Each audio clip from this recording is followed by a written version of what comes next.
कहानियों की क्यारी में प्रस्तुत है बाल कहानी जंगल की सभा। एक गांव के पास एक जंगल था। वहां विभिन्न प्रकार के पशु पक्षियों का बसेरा था। उन सभी में बहुत ही एकता थी। माह के अंतिम शनिवार को रात में हर बार उनकी एक सभा होती थी, जिसमें मनोरंजक कार्यक्रमों के साथ साथ बहुत से मुद्दे पर बातें की जाती थी और जंगल को आगे बढ़ाने के लिए तथा सभी जानवरों की सुरक्षा के लिए फैसले भी लिए जाते थे। वहाँ सभी को बहुत ही अच्छा लगता था और आगे आने का मौका भी मिलता था। एक दिन ऐसी ही सभा का आयोजन किया जा रहा था। रात्रि हुई और सभा शुरू। तभी एक जानवर ने पूछा, क्या कोई बता सकता है कि हमारे जंगल में कितने कौवे हैं? सब इस प्रश्न को सुनकर अचरज में पड़ गए। इस सभा में कछुआ भी था। वह किसी भी क्रियाकलाप में भाग नहीं लेता था। इसी वजह से उसके साथी उसको चिढ़ाते थे।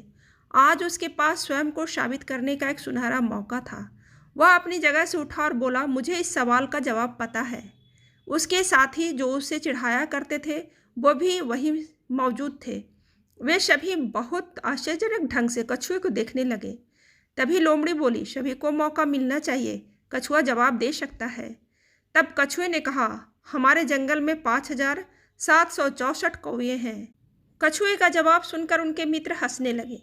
तभी लोमड़ी ने सबको शांत कराया और कछुए से पूछा, तुम इतना विश्वास से कैसे कह सकते हो यदि इस संख्या से कम या ज़्यादा हुए तो? तब कछुए ने बड़ी ही बुद्धिमानी से उत्तर दिया, लोमड़ी जी, आप सभी चाहे तो गिन सकते हैं। जिस प्रकार हमारे रिश्तेदार अन्य जंगलों में होते हैं, उसी प्रकार कौवों के भी रिश्तेदार अन्य जंगलों में रहते हैं। यदि मेरी बताई गई संख्या में से एक भी कौवा अधिक हुआ तो समझ लीजिए कि उनका कोई रिश्तेदार उनसे मिलने के लिए आया है, और यदि इस संख्या में से एक भी कौवा कम मिला तो समझ लेना कि हमारे जंगल का कौवा दूसरे जंगल अपने रिश्तेदारों से मिलने गया है। कछुए की बात सुनकर सब हैरान रह गए। सभी ने इसके लिए ताली बजाई और बड़े लोगों ने इसे शाबाशी दी।